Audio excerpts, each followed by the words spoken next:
Once again, my name is Nedwoko. I represent the good people of Delta North, Delta State. Mr. President, this is a motion for the lead debate on the bill for an act to amend the Nigerian Data Protection Act 2023 to mandate the establishment of physical offices within the territorial boundaries of the Federal Republic of Nigeria by social media platforms and for related matters 2025 SB 650. Mr. President, distinguished colleagues, I rise to lead this debate on a matter that is not only of national importance, but also central to Nigeria's sovereignty, economy, and technological development. The bill before us, a bill for an act to alter the Nigerian Data Protection Act 2023 LFN to mandate the establishment of physical offices within the territorial boundaries of the Federal Republic of Nigeria by social media platforms and for related matters 2024 seeks to correct a glaring omission on how multinational social media companies engage with our country. This bill was read for the first time on the 21st of November 2024. Nigeria is not just the most populous country in Africa, we are also one of the most active when it comes to digital engagement. With over 220 million people, social media has become an essential part of our daily lives. According to the Global Works Index, as reported by Business Insider Africa, Nigerians rank first in Africa and second globally in terms of daily social media usage, spending an average of 3 hours and 46 minutes online. Platforms such as Facebook, X, Instagram, WhatsApp, YouTube, TikTok, Snapchat, etc. have become indispensable to millions of our people. These platforms are not just tools of communication, they are ecosystems that influence our politics, shape our public opinion, drive entrepreneurship, and provide avenues for education and entertainment. However, Mr. President, despite the enormous user base and the value generated from the Nigerian participation, these multinational corporations have no physical offices in Nigeria. This stands in sharp contrast to their presence in other countries such as United States of America, Canada, United Kingdom, Germany, India, Singapore, Australia, where they maintain offices to address regional concerns, manage content policies, and build partnerships.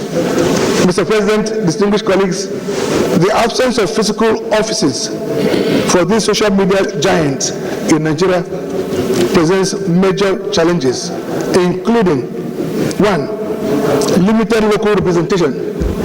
The lack of a local presence creates a disconnect between the platforms and the Nigerian user base. Resolving user complaints, addressing regulatory concerns, or managing content moderation issues specific to Nigeria often takes longer due to the geographical and cultural distances. 2, missed economic opportunities. The absence of physical offices has deprived us of numerous opportunities. Economically, it denies Nigeria the benefit of job creation in areas such as customer service, content moderation, legal compliance, and marketing.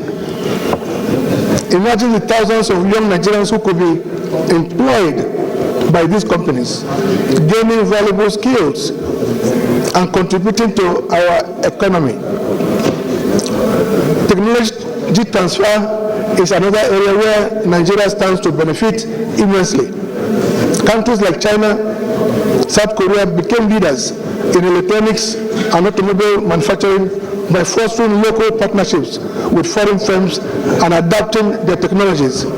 If these social media giants establish a local presence, Nigerian engineers, developers, tech professionals will have the opportunity to learn from some of the best minds in the world and adopt cutting-edge technologies. 3, difficulty in redressal. The legal implications of the absence are equally concerning. Without physical offices in Nigeria, enforcing data protection laws, resolving disputes, safeguarding user rights becomes a complex process. This bill seeks to simplify this process by ensuring that these platforms are physically present to respond to the unique needs of their Nigerian users and comply with our laws. Mr. President, distinguished colleagues, the success stories of multinational companies that have established a presence in Nigeria should serve as an example. Companies like MTN, Shell, Chevron, Nestle, Total have not only thrived in our market, but have also enriched our workforce through job creation, training, and partnerships. Mr. President, this bill, therefore, is not an attack on these platforms. It's a call for equity and fairness. It's a demand for respect and recognition of Nigeria's status as a global leader in digital engagement. In furtherance of our commitment to a structured and accountable digital space, this bill also mandates all bloggers operating in Nigeria to have an office that is verifiable in any of the capital cities across the country. They must keep proper records of the employees and belong to recognized national bodies, which shall have its headquarters in Abuja.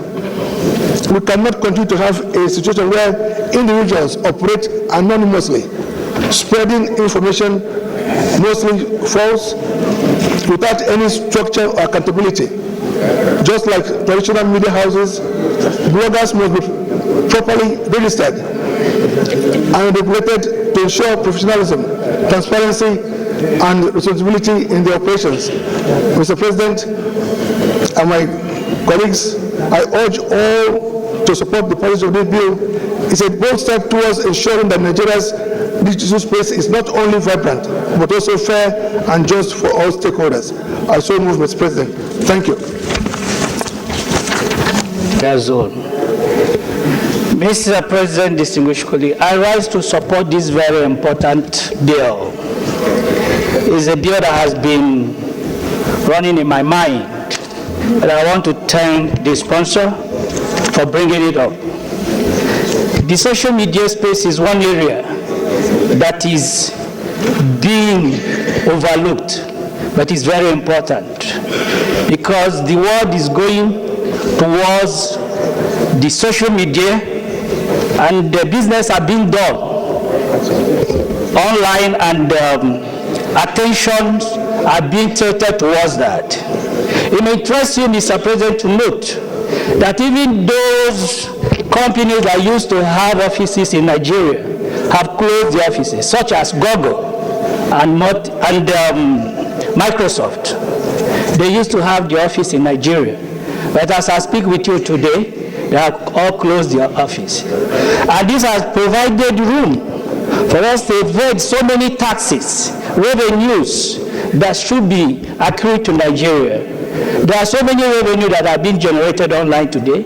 Your businesses and so many communication are being done online. But there's no check and balances. There's no way these companies could be monitored as to pay their revenue to Nigeria. So it creates economic sabotage and leakage of revenue. So I urge this Senate to look into it seriously so that this industry, which is taking the wider space today globally, should be properly checkmated, and the adequate revenue that will accrue from it should be enjoyed by Nigeria. Thank you, Mr. President. Is there anybody who is opposed to this bill going for second reading? No. So let me thank the mover of the motion. the mover of this second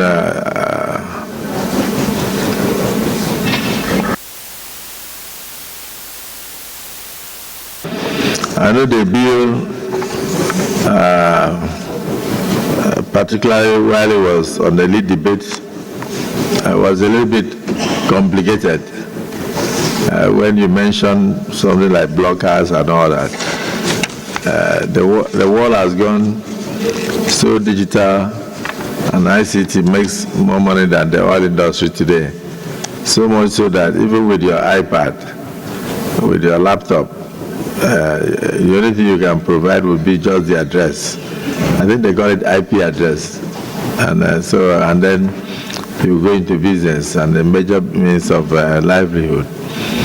But I have also taken cognizance of the need for, not necessarily for those who are involved in major ICT businesses in the country, like the one you mentioned, Microsoft, and others who have offices here, pay tax, also employ people, and have their presence in Nigeria. Even in the event of infraction of our laws and defamation or slander or otherwise, it will be good to have an address of service if somebody decides to go to court. But blockers are slightly different because they can do their business from their bedrooms, they can do their business from their cars, they can do their business from the plane, anywhere they are. So I think the best thing is for the bill to go for second reading, and after the second reading, while we are at a public hearing, a lot of people could be invited to make their inputs. I'm very certain that by the time it comes back to us for possible passage into law, it definitely would have been different and much more streamlined. But at least the general idea is there, and his job was just to provide the general principles, not necessarily to go into details.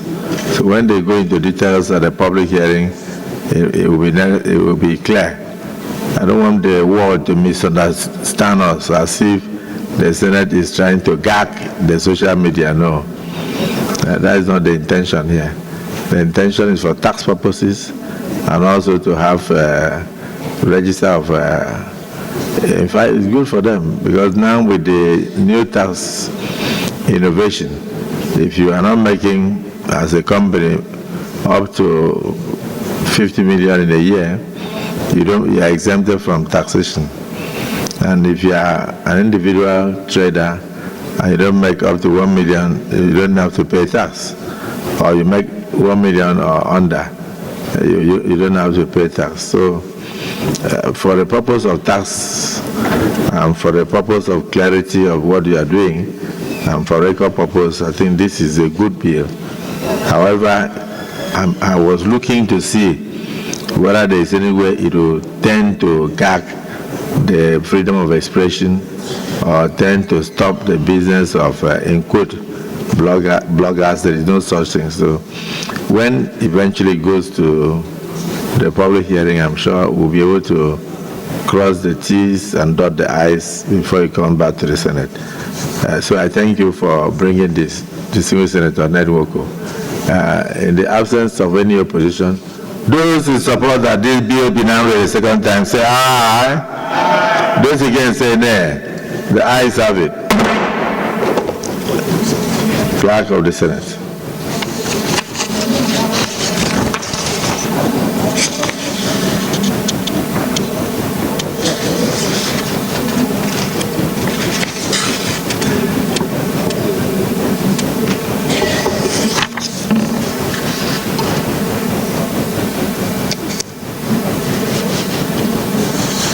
Distinguished colleagues, a bill for an act to amend the Nigeria Data Protection Act 2023 to make it mandatory for social media platforms to have physical offices within Nigeria and for other related matters 2025, LB 650, second reading taken. This bill is now referred to the Committee on ICT and Cyber Security to revert to the Senate in 2 months. Leader of the Senate.